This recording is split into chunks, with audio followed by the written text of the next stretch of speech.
We're going to be looking at a documentary based on a best-selling book called The Bible Unearthed and exploring the field of biblical archaeology. Hi everyone, and welcome back to another episode of Rabbi Reacts in our mini-series going through the Bible Unearthed and discussing biblical archaeology and the dating of the Bible. In this video we're going to go into a core argument that is made in the first volume of this documentary series, that is to say the whole biblical account of the patriarchs is basically not historically accurate. It must have been written by a later author looking around the world around them and projecting things backwards that they thought were true. And what they're going to argue is there's a lot of anachronisms, or at least a few anachronisms, that give us a clue. And we're going to look today at some of these. Now, the first of these purported anachronisms is going to be Philistines. You see Abraham meets Philistines, Isaac meets Philistines, and the argument's going to be, well, Philistines didn't exist at the time that Abraham and Isaac are meant to have existed, so the Bible is clearly a later author who has Philistines around them, who's projecting them back in time to Abraham and Isaac. That's going to be the argument. Now we're going to come to this and talk about it, but first let's just look at the argument the way it is presented in this documentary. In the book of Genesis, reference is made to the Philistines, a people who came to Canaan and who made life difficult for the Israelites.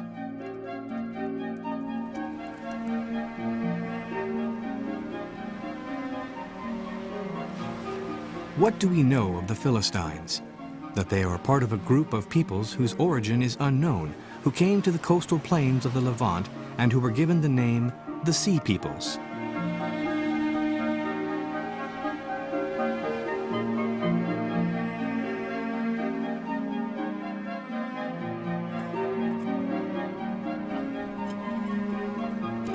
Neil Silberman met with an Israeli archaeologist in digs in Dor, not far from Megiddo, a site that relates to these sea peoples.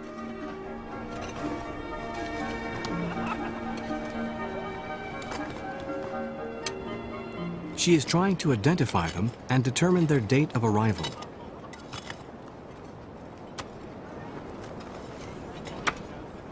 What can we say about the date of the arrival of the Philistines and the other sea peoples? Well, other than the Bible, when they are mentioned earlier, both archaeologically and if we take into consideration the literature, they appear on the scene in the 12th century BC. It is roughly 1200 or 1150 BC. So in the earlier periods, when it's mentioned in connection with Abraham, there's just not archaeological evidence. Everything comes later. No, none whatsoever. Archaeologically, everything starts in the 12th. Some would say a little bit earlier, maybe the late 13th century. So the hypothesis is we're sitting there obviously with later authors who are looking around them, seeing these Philistines and projecting them back in time and assuming they were ancient Philistines, and we've now caught with modern science the Bible being inaccurate.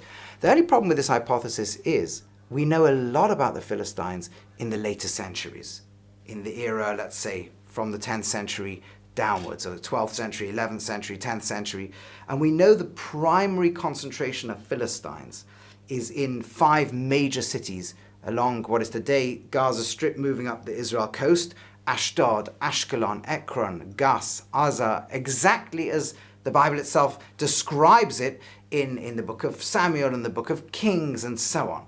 So we know it's there. We know the names of Philistines that were used. When the biblical books talk about them, they talk about them exactly where they are, in exactly the right places, using exactly the right type of weaponry, with worshipping the right types of gods. The biblical authors know exactly who these Philistines are. Yet when they talk about them in the book of Genesis, they have them in a completely different place, with different names like Avimelech, which is not a later Philistine name, in Gerar, which is not a later Philistine city. Obviously, any authors on this hypothesis are not looking around at Philistines around them and projecting them back. They're using the word Philistine to describe a completely different group of people. And if you think about it, that's a very natural thing to do, right? If Philistines are the sea peoples who are coming in, then any other group that might have come in from the sea at any other point in history might also be called by a 13th century author or 12th century author, also might be called Philistines. What makes the most sense is whoever's writing stuff is looking at completely different people, and much earlier people, and using the word Philistine. You think about it, we might do the same thing nowadays. We might talk about Julius Caesar crossing France and defeating the local French population. Well, there weren't French people in Julius Caesar's time, there were Gauls, but it doesn't matter. We're using our contemporary word to describe the ancient scenario. Or we might talk about Genghis Khan and Russian hordes coming down, when there was no state of Russia in those days. That's just a normal way of talking and describing people. So Philistine is probably a word for sea peoples and people who come in, and they're using the pretty contemporary word for intruders coming in. Now, she talks about 13th century as a possibility. We're going to have a little bit of a discussion in later videos of exactly when Torah is written. But one plausible hypothesis is the presentation of Torah is around 1250, exactly the point when we would start talking about potential Philistines being around. And therefore, the idea of the use of the word to describe ancient people before then is not crazy at all. Now, in the book of Amos, chapter 9, verse 7, it talks about Uflishtim mekaftar, that the Philistines originally came from Kaftor. In fact, there's a few biblical references to that, and also seems to be some indications of Cracy, or perhaps more ancient pronunciation, Crathi, perhaps Cretians. The point is, the Bible is relating to them as sea peoples, and it is therefore possible that it's either looking at sea peoples at the time the Torah was written and projecting that backwards to older ones, or maybe even the word had actually been used at some point and was now being reused for the new ones. But it's clearly not an anachronism in the sense that it is clearly not looking at the local Philistines and projecting them backwards, because it uses all the wrong names and places, which the authors of the Bible know clearly extremely well, and are using completely different ones referring to completely different people earlier. But let's look now at the second anachronism, which is claimed in this documentary, because I think it's even more significant. Let us continue with our investigation. The stories of the Bible often refer to camels. There are 25 references to this animal in Genesis, most of which have some connection with Abraham. Now that's a slight inaccuracy. There's really one with Abraham, but there's going to be a bit with Isaac and a bit with Jacob. But we'll get to the discussion technical. That's not really fundamental. Camels were obviously a well-known animal in the Near East, and archaeological excavations have revealed significant quantities of camel bones. But our objective is to put a date on these events.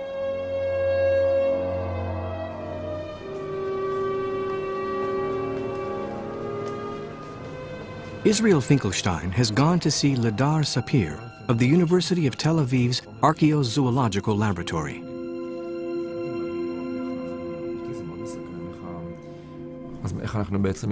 What do we know about the domestication of the camel in the Levant region? According to the archaeological evidence, the camel could not have been domesticated as a beast of burden before the first millennium BC. Well, there you have it. The book of Genesis is full of these camels and couldn't have been domesticated before the 11th century BC. So can't be, where Abraham is, 18th, 17th, whatever he is, century BCE. That's far too far back. It's an anachronism of a later author projecting backwards. Although let's pause and have a little think about that.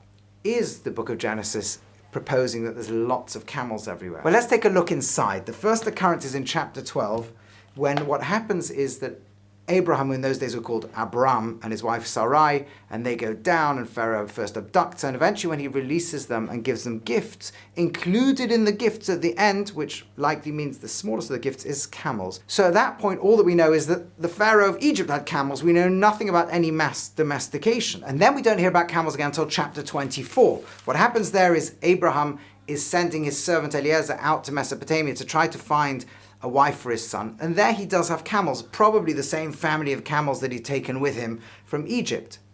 And then we don't hear about camels again. In fact, we never hear about any native camels in the land of Canaan. What we then hear is in chapter 32, when Jacob is returning from Haran. He's gone out, he's left the area, he's gone to his relative who's a local chieftain. And when he accumulates a lot of wealth, at the end of the list of wealth, he also has camels, which he brings back to the land and offers, amongst other offerings, a gift to his brother Esau, who is jealous of him. That's it. After that, it seems that camels have gone. In fact, so absent are camels apparently in Canaan at that time, that when the brothers go down to Egypt to look for food, they go on donkeys.